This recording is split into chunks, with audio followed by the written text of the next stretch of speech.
Picture this. You wake up on a Tuesday. No alarm went off. You didn't check your notifications. Your bank account just received $312 while you were asleep. That is the dream every dividend investing influencer is selling you. And look, the dream is real. People do it. Warren Buffett does it at an almost absurd scale. The problem isn't whether dividend investing works. The problem is the number nobody puts in the thumbnail. Today we're going to do the math. All of it. The yields, the capital, the taxes, and the part most people skip entirely. Let's start with how dividend income actually works. You buy shares of a company. That company takes a slice of its profits and sends it back to shareholders, usually every quarter. Cash directly to your brokerage account. No work required on your end. The yield, that's the annual dividend divided by the stock price, tells you how much income your investment generates. Now, here's where it gets interesting and a little uncomfortable. The S&P 500, the index that holds America's 500 biggest companies, currently yields about 1.13%. That number used to be around 2%, but tech companies exploded in value, and most of them pay zero dividends. So serious dividend investors don't use the S&P 500 for income. They use specialized dividend ETFs. The three most popular ones are VYM, SCHD, and DVY. VYM currently yields 2.18%. SCHD yields 3.26%. And DVY yields 3.39%. Now, the question you actually clicked on this video for: how much do you actually need invested to replace your salary? The formula is beautifully simple. Take your target income, divide it by your portfolio yield. Let's use a 4% yield. That's a common benchmark for income investors.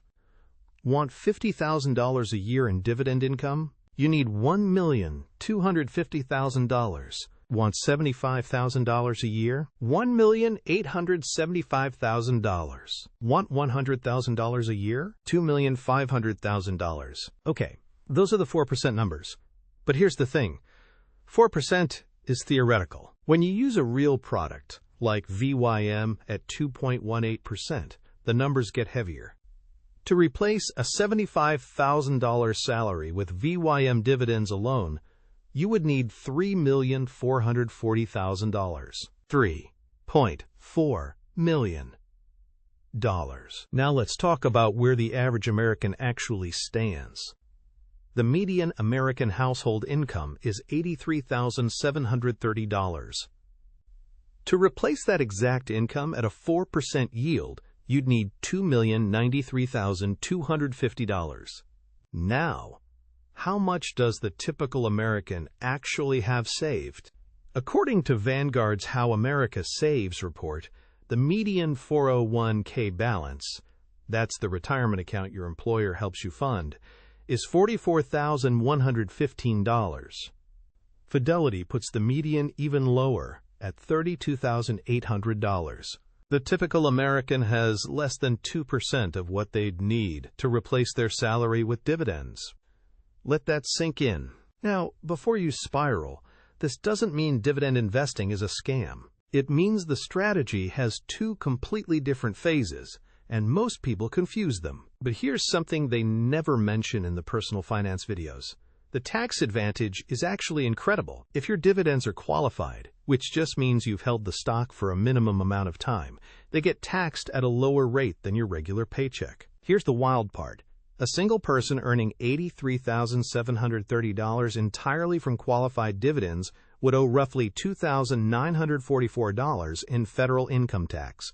The same income as a W-2 employee would cost nearly $9,870 in taxes.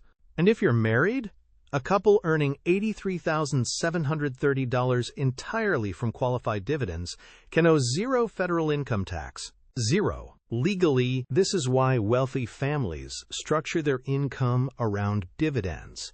It's one of the most tax-efficient income sources in the entire U.S. tax code. Now let's look at what Warren Buffett actually does, because it's not what you think.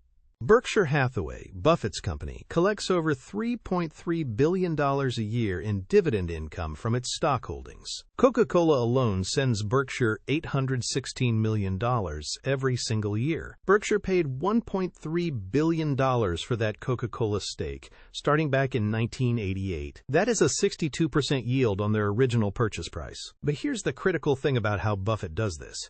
He doesn't just collect dividends and sit on the cash. He pools all that dividend cash and fires it at new opportunities, new businesses, new deals, new bets. That's the real lesson from Buffett.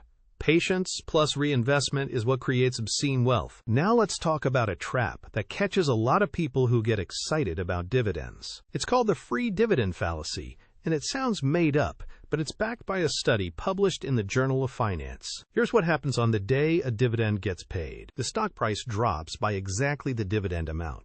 Before dividend, your stock is worth $50.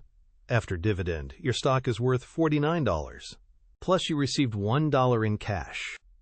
$49 stock plus $1 cash equals $50 total. You didn't gain anything. You just moved money from one pocket to another. This doesn't mean dividends are bad. It means they're not magic. The magic only shows up when the company keeps growing, which makes the dividend grow too.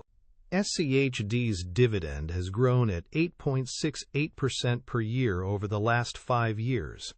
That means your income grows every year.